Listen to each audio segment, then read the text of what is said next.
اللہ الرحمن الرحیم تشریف اللہ وسلم اللہ صاحب اللہ. السلام علیکم ورحمۃ اللہ وبرکاتہ.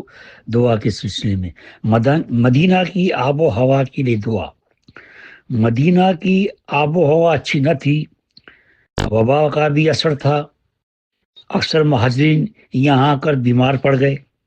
اس حالت میں لوگوں کو بار بار اپنا وطن مکہ یاد آنے لگا.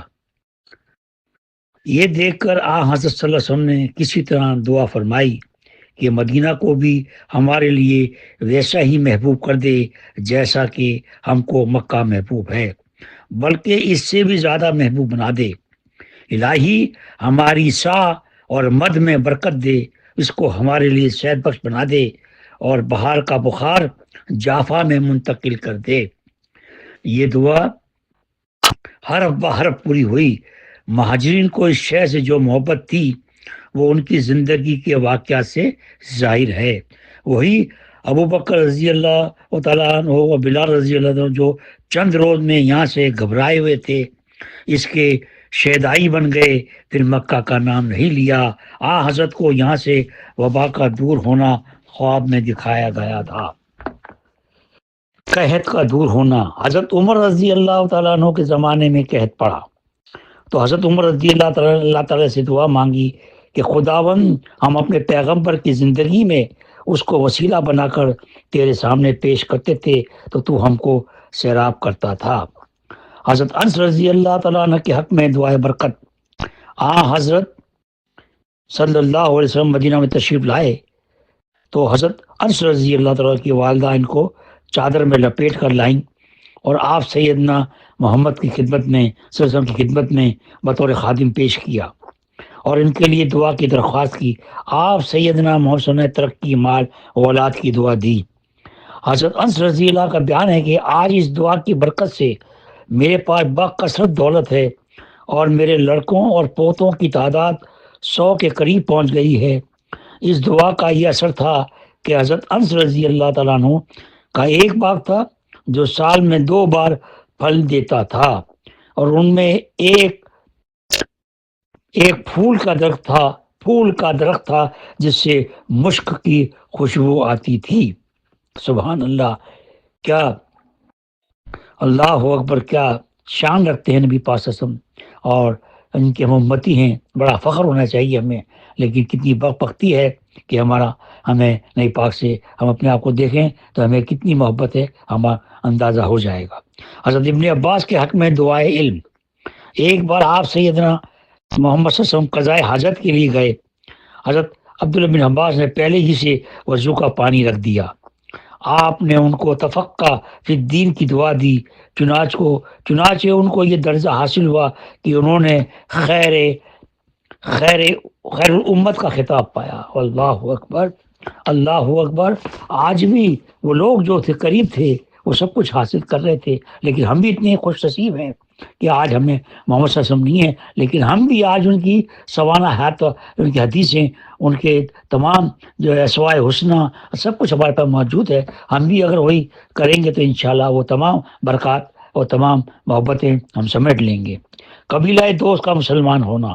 ایک بار حضرت طفیل دوسی رضی اللہ تعالیٰ نے اپنے رفقا کے ساتھ سیدنا محمد صلی اللہ علیہ وسلم کی خدمت میں حاضر ہوئے اور کہا، یا رسول اللہ، دوست کے قبیلے نے دعوت اسلام قبول کرنے سے انکار کیا ہے، آپ اس پر بد دعا فرمائیں. لیکن رحمت عالم نے یہ دعا فرمائی، اللہم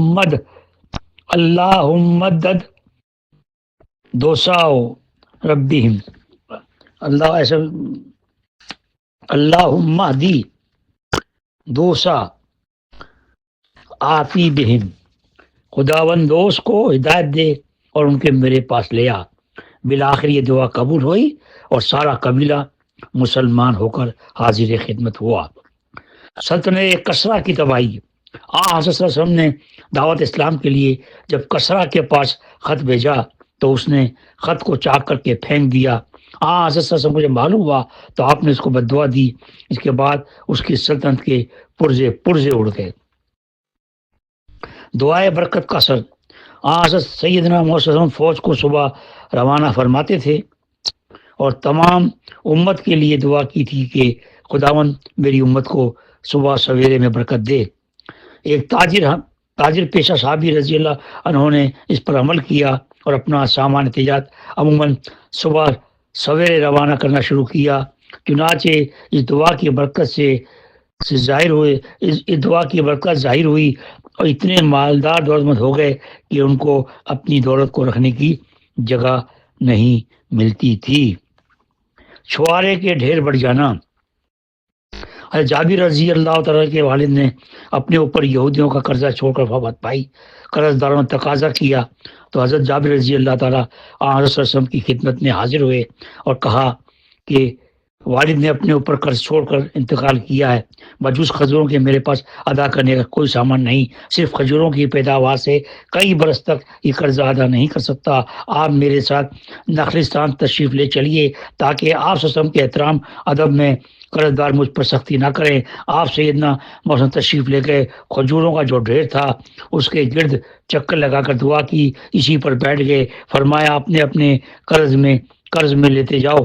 آپ سے وسلم نے کی دعاؤں کی تاثیر انہی کھجور میں ایسی برکت ہوئی کہ تمام قرضہ ادا ہو گیا، اور جس قدر کھجوریں قرض داروں کے دی تھی اتنی ہی بچی رہیں۔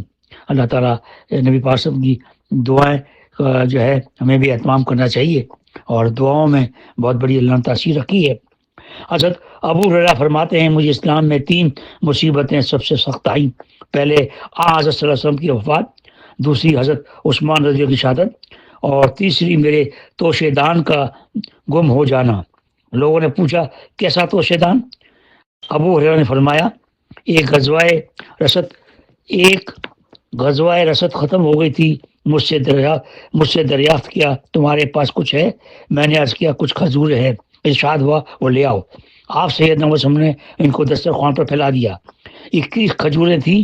آپ ایک ایک کھجور کو لے کر اس پر خدا کا نام پڑھ کر رکھتے جاتے تھے۔ پھر آپ سیدنا وسلم نے ان سب کو ملا دیا اور حکم دیا کہ 10 آدمی آ کر شریک ہوں۔ چنانچہ اس طرح لوگ آتے گئے اور پوری فوج سیر ہو گئی اور کچھ کھجوریں بھی بچ گئیں۔ میں نے عرض کیا رسول اللہ ان پر میرے لیے برکت کی دعا فرما دیجیے۔ آپ نے دعا فرما دی۔ میں نے اس کو توشہ دان میں ڈال لیا۔ اس توشہ دان کی یہ برکت تھی کہ جب بھی میں ہاتھ ڈالتا اس میں سے کھجوریں نکل آتی تھیں۔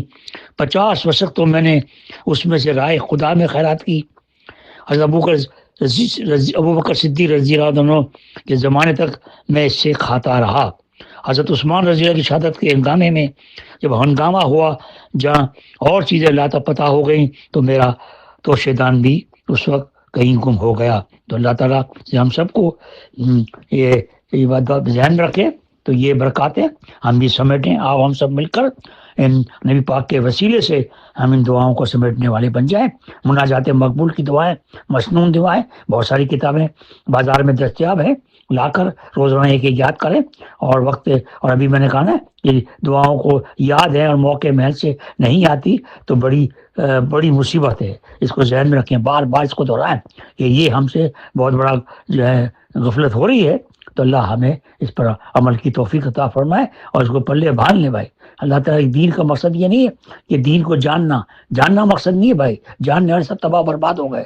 دین تو اصل ہے عمل کرنے کا نام ہے بھائی، اور سیکھنا بھی ہے سکھانا بھی ہے، اس پر عمل کرنا ہے۔ آخر دعوانا الحمدللہ، باقی آئندہ انشاءاللہ العزیز۔